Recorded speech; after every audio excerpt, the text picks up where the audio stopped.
आज का टॉपिक रहेगा लागत लेखांकन की विधियाँ। मेथड्स, कौन कौन से मेथड्स हम लोग प्रयोग यूज करेंगे, आज उसकी बात होगी। मेथड्स ऑफ कॉस्टिंग, ठीक है, मेथड्स ऑफ कॉस्टिंग, ठीक, मेथड्स ऑफ कॉस्टिंग, कौन कौन सी विधियां हैं लागत की, इनके बारे में हम लोग डिटेल बात करेंगे। तो इसमें देखिए दो प्रकार की विधियां, कॉस्ट अकाउंटिंग में दो प्रकार की विधियां हैं। एक तो है जिसमें विशिष्ट लागत विधि हम मानते हैं और एक सामान्य लागत विधि। एक ये होता है कि जब कोई आदेश मिलता है तब हम माल बनाते हैं। जैसे आपने देखा होगा दर्जी का काम, जब ग्राहक आता है, कपड़ा नपवाता है, तब दर्जी मास्टर काटते हैं और सिलते हैं। बर्थडे का केक कोई ऑर्डर देता है तब बनाते हैं। टेंट की बुकिंग कोई ऑर्डर देता है तब काम करते हैं। लेकिन कुछ काम ऐसे होते हैं जो हमें ग्राहक के ऑर्डर की ज़रूरत नहीं होती है, ठीक है। जैसे बिस्किट का उत्पादन, आप पार्ले जी वाले को ऑर्डर देते हो तब बनाता है वो। नमकीन का उत्पादन, कड़वा तेल का उत्पादन, डीओ का उत्पादन, ये सब क्या है? ये सब निरंतर चलने वाली प्रक्रिया है। निरंतर उत्पादन, कंटिन्यू प्रोडक्शन इन सब का होता रहता है। यहाँ पर जो होता है वो कंटिन्यू प्रोडक्शन होते हैं, निरंतर उत्पादन होता रहता है। तो यहाँ पर दो प्रकार की होती है। एक तो जब हम विशिष्ट आदेश देते हैं तो उस आदेश के बाद जो उत्पादन होता है उसको हम विशिष्ट उत्पादन की बात करते हैं, और एक निरंतर उत्पादन होता रहता है, कंटिन्यूस प्रोडक्शन होता रहता है, ठीक है। जैसे आप ऐसे समझ लीजिए, कभी कभी जब वैकेंसी आती है तब क्लास चलता है, और कुछ क्लासेज होते हैं जो रेगुलर चलते रहते हैं। समझ में आ गया? लिखिए, उत्पादन की विधियों में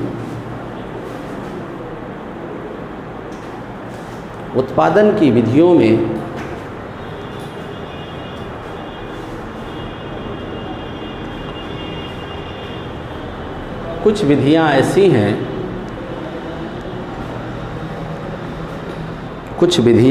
हैं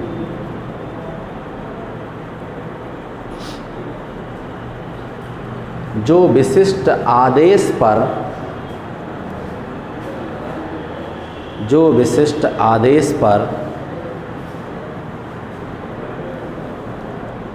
उत्पादित किए जाते हैं, जो विशिष्ट आदेश पर उत्पादित किए जाते हैं।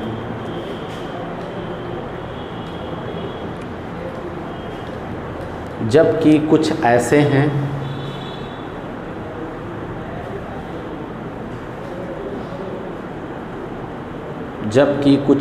हैं जो सतत प्रक्रिया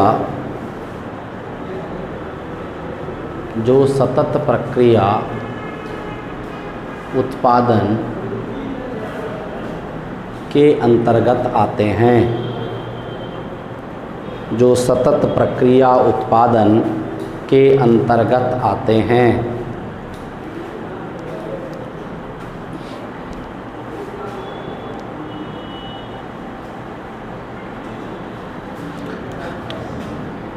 अब इसमें पहला डालिए,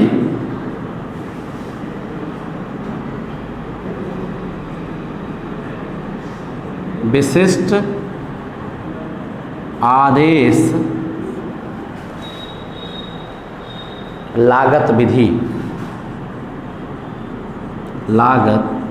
विधि, स्पेसिफिक कास्ट मेथड, ठीक, या स्पेसिफिक ऑर्डर कास्ट मेथड।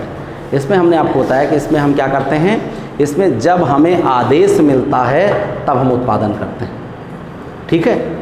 जैसे हमने आपको बताया दर्जी का काम, जैसे बड़े स्तर पे हम बताएं रोड का काम, पुल का काम। ऐसे नहीं कि हम पुल बना के रख रहे हैं, ज़रूरत पड़ी तो यूज कर लेंगे। जब हमें पुल बनाने का आदेश मिलता है, यानी ठेके का काम आप कह लीजिए, ठेके के काम में जब हमको आदेश मिलता है तो उसके अकॉर्डिंग हम काम करते हैं, ठीक है। अब हमारे हिंदुस्तान में सड़कें कहाँ बनाई जाती हैं? ऑन द स्पॉट, ठीक। विदेशों में सड़कें फैक्ट्री में बनाई जाती हैं, ठीक है, कुछ लोग हंसेंगे, बिल्कुल भैया, वो राहुल गांधी ऐसे नहीं कह रहा था सोना फैक्ट्री में आलू फैक्ट्री में उत्पादन किया जाता है, हम लोग जान ही नहीं पाए। फैक्ट्री फार्मिंग होती है, ये तो बाद में पता चला, उसके मामा के यहाँ फैक्ट्री फार्मिंग होती है, तो देख के आया था, वो कह रहा था हिंदुस्तान में होती नहीं है, तो लोग उसको मजाक बनाते थे। ठीक है, जो चीज़ें हमारे यहाँ, जैसे अभी हमारे यहाँ पॉली हाउस फार्मिंग नहीं हो रही, आपसे हम कहें कि आप अपने खेती में एसी लगा लो तो आप हंसोगे, गुरुजी मजाक करते हैं घर में एसी लगी नहीं, खेते में एसी लगा लो। लेकिन आपको जान के हैरानी होगी कि खेत में एसी लग रही है, पॉली हाउस एग्रीकल्चर। क्या करते हैं, पूरे खेत को, मान लीजिए खेत है, इसको सिस्टम से बना के और पूरा इसको पॉलीथीन से ढक देते हैं। पॉलीथीन से ढक दिया, अब इसका टेम्परेचर क्या हो गया, कंट्रोल हो गया। सूर्य का सीधे प्रकाश नहीं पड़ेगा, सीधे किरणें नहीं पड़ेंगी, तो यहाँ का टेम्परेचर कंट्रोल रहेगा। फिर इसमें एसी लगाते हैं, बिना 1.5 टन के एसी लगाए पूरे खेत में नॉर्मल होएगा। एसी का मतलब इसको ऐसे सिस्टमैटिक बनाया जाता है कि जितना टेम्परेचर चाहिए उतना टेम्परेचर दिया जाए। आप आज मोबाइल पर डालिएगा फैक्ट्री फार्मिंग आपको मिलेगा, ठीक है, और rack factory farming, hydro farming, तमाम सारी फार्मिंग की बहुत सारी वैराइटीज़ पूरे वर्ल्ड में अवेलेबल है। हम लोग क्या है, हम लोग क्या होता है, ये खेत है, यहाँ 3-4 फीट तक फसल लगा है, इसके ऊपर खाली, तो ऊपर वाला तो अपने हो ठीक है। अच्छा ये बताओ, आपके पास 4 बीघे खेत है, ठीक है, और मेरे पास 1 बीघे खेत है, मैं 1 बीघे में 4 तल्ला खेती करता हूँ, तो हो गया ना 4 बीघे हमारे पास भी। जैसे आपके पास 2 बिस्वा ज़मीन है, आपने इसमें 3 कमरे बनवाए हैं, इसे 2 बिस्वा में लैट्रिन बाथरूम किचन, ठीक, या 4 मांदियाँ बनवा लिए हैं, हमारे पास 1 बिस्वा है, हम 2 मंजिला बनवा लेंगे, हमारो 4 बन गए। मतलब क्या है कि हम संसाधनों का अलग तरीके से उपयोग करते हैं। बात समझ में आ गई। इसीलिए अभी जो हिंदुस्तान में तमाम सारे संसाधन यूज हो रहे हैं, उनके बेस्ट अलग अलग तरीके यूज होने लगे। आपने देखा होगा एक सिस्टम था, आज भी सिस्टम है हम लोगों के यहाँ कि बेड कमरे में पड़ा है। अब पड़ा है मतलब पड़ा है, फोल्डिंग चारपाई उठा लिया, बगल रख दिया, काम धाम किया, पूरा कमरा खाली, रात में फिर बिछा लिया, फिर सो गए। तो फोल्डिंग चारपाई टाइप के अब नए नए कॉन्सेप्ट आ रहे हैं। अब ऐसे ये 8x4 का है, ठीक, और हमारे कहते हैं विद्या है, इस पे पैर न रखो, हाथ न रखो, पता ना। विदेशों में क्या है, बोर्ड है, ये पोर्टेबल बोर्ड है, बटन दबाया, रात में बेड बन गया, सो गए, पलट लिया, इसके पीछे गद्दा लगा है, अब इसमें नहीं लगा है, मतलब जो कॉन्सेप्ट इसकी बात कर रहा हूँ। रात भर सो गए, सुबह उठा के फिर से किए, इधर पढ़ा दिए, उधर फिर रात में फिर सो गए, क्या हुआ, सारी जगह बच गई। तो कॉन्सेप्ट नए नए चेंज हो रहे हैं, जो कॉन्सेप्ट नए नए आ रहे हैं उस पर हम लोग तमाम सारी चीज़ें बात कर रहे हैं, ठीक है। चलिए, तो ये विशिष्ट आदेश है, इसमें पहला लिखिए उपकार्य, इसका पहला उपकार्य लागत पद्धति, उपकार्य लागत विधि, पहला उपकार्य लागत विधि, जॉब कॉस्टिंग मेथड,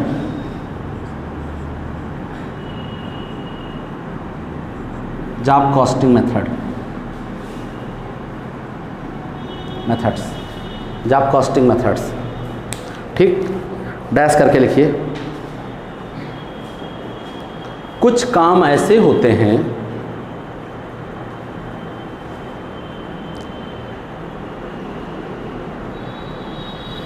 जिसमें प्रत्येक व्यक्ति के लिए, नहीं, प्रत्येक आदेश के लिए कुछ काम ऐसे होते हैं जहां प्रत्येक आदेश के लिए अलग अलग, जहां प्रत्येक आदेश के लिए अलग अलग उत्पादन किया जाता है।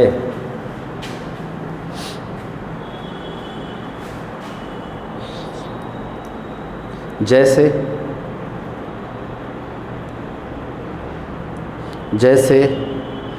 कपड़े की सिलाई,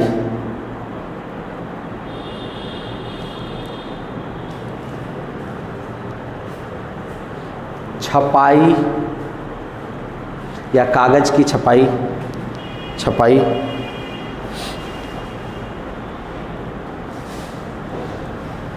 कुछ मशीनों या उपकरणों का निर्माण, कुछ मशीनों या उपकरणों का निर्माण आदि आदि। क्लियर? समझ में आ गया?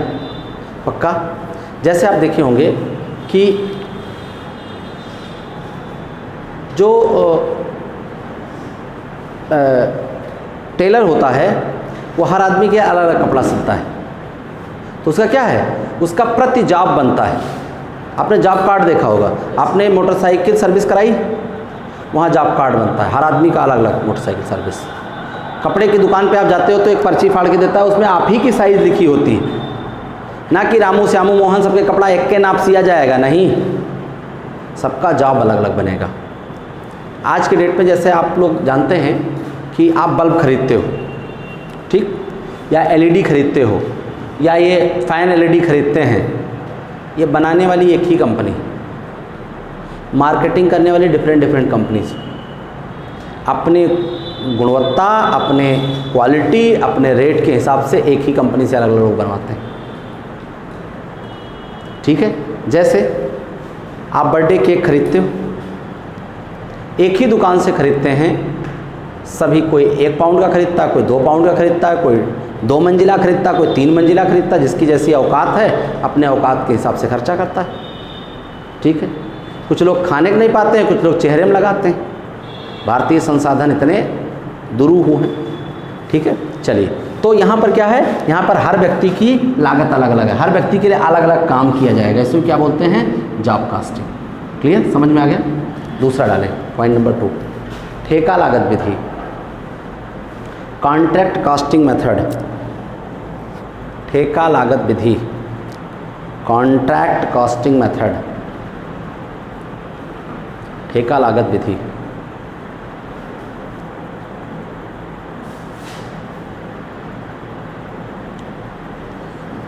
ये इसका प्रयोग वहाँ किया जाता है, इसका प्रयोग वहाँ किया जाता है जहाँ सामान्यतः निर्माण के कार्य होते हैं, जहाँ सामान्यतः निर्माण के कार्य होते हैं, लेकिन कारखाने के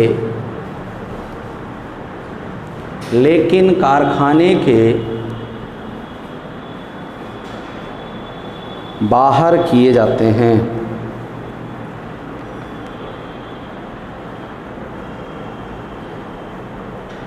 लेकिन कारखाने के बाहर किए जाते हैं। जैसे पुल, भवन, जहाज, जैसे पुल, भवन, जहाज आदि का निर्माण, आदि का निर्माण। यहाँ पर क्या होता है, यहाँ पर हम लोग क्या करते हैं, हम मैन्युफैक्चरिंग तो करते हैं, लेकिन हम लोग मैन्युफैक्चरिंग नहीं, कंस्ट्रक्शन का काम करते हैं, निर्माण का काम करते हैं। हम फैक्ट्री के, जो फैक्ट्री के अंदर काम होता है उसको मैन्युफैक्चरिंग कहते हैं, और फैक्ट्री के बाहर जो कार्य होता है उसको हम कंस्ट्रक्शन कहते हैं, निर्माण कार्य करते हैं। तो जो निर्माण के कार्य होते हैं वो इसके अंतर्गत आते हैं, बड़े बड़े काम।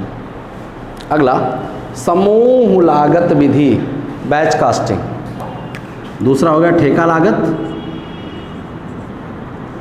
ठेका लागत विधि, contract costing, contract costing method, और तीसरा मेथड हो गया समूह लागत विधि, समूह लागत विधि, बैच कास्टिंग, BATCH, समूह लागत विधि। ठीक, batch casting method. Okay, clear हो गया? बैच कास्टिंग में ध्यान दें, ठीक। बैच कास्टिंग में क्या होता है कि बैच कास्टिंग में क्या होता है कि यहाँ पर वस्तुएं एक समूह में बनाई जाती हैं। जैसे आपने दवाइयाँ देखा होगा, उन पे बैच नंबर होता है। बैच नंबर का मतलब इनमें खासकर ये होता है कि एक निर्धारित एक महीने पर एक ही बैच पाया जाएगा, एक महीने की दवाओं पर एक ही बैच मिलेगा, ठीक है। अब आप ये सोचो कि हर पत्ते पर एक्सपायरी कैसे सेट की जाती है? 6 महीने दवा पर एक्सपायरी लिखी होती है। तो ऐसा नहीं कि आज बनाए तो 6 महीने बाद, काल बनाए तो 6 महीने 1 दिन बाद, अगला बनाए 6 महीने 3 दिन बाद। वो 1 महीने की जो दवाइयाँ निर्माण होंगी, इनकी एक्सपायरी एक ही दिन, एक ही महीने की निर्माण होगी, एक ही बैच में बनेगी और इनको 1 महीने का माना जाएगा और फिर उनका एक्सपायरी एक साथ सेट किया जाएगा। इसलिए आप देखते हो एक बार में जो दवाइयाँ बनती हैं उनकी एक्सपायरी भी एक बार में होती है, ठीक है।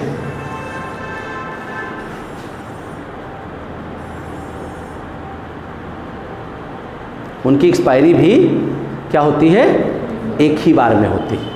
क्लियर? बात समझ में आ गया? क्लियर? अगला, हाँ इसमें लिख लीजिए, इस विधि में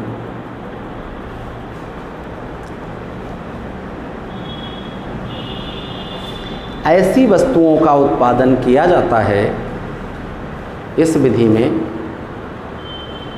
ऐसी वस्तुओं का उत्पादन किया जाता है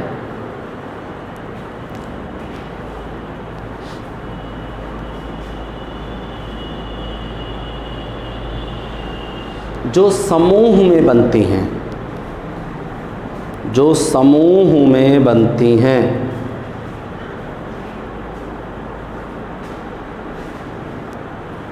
जो समूह में बनती हैं, जैसे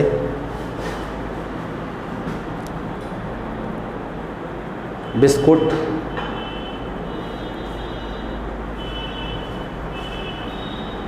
दवाइयाँ, मोबाइल,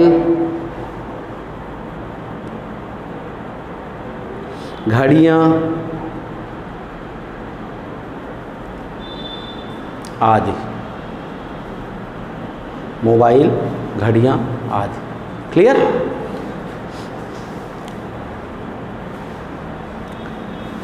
अब चौथा जो है वो लक्ष्य लागत, ठीक। टारगेट कास्टिंग बोलते हैं इसको, टारगेट कास्टिंग, ठीक। इसमें क्या होता है?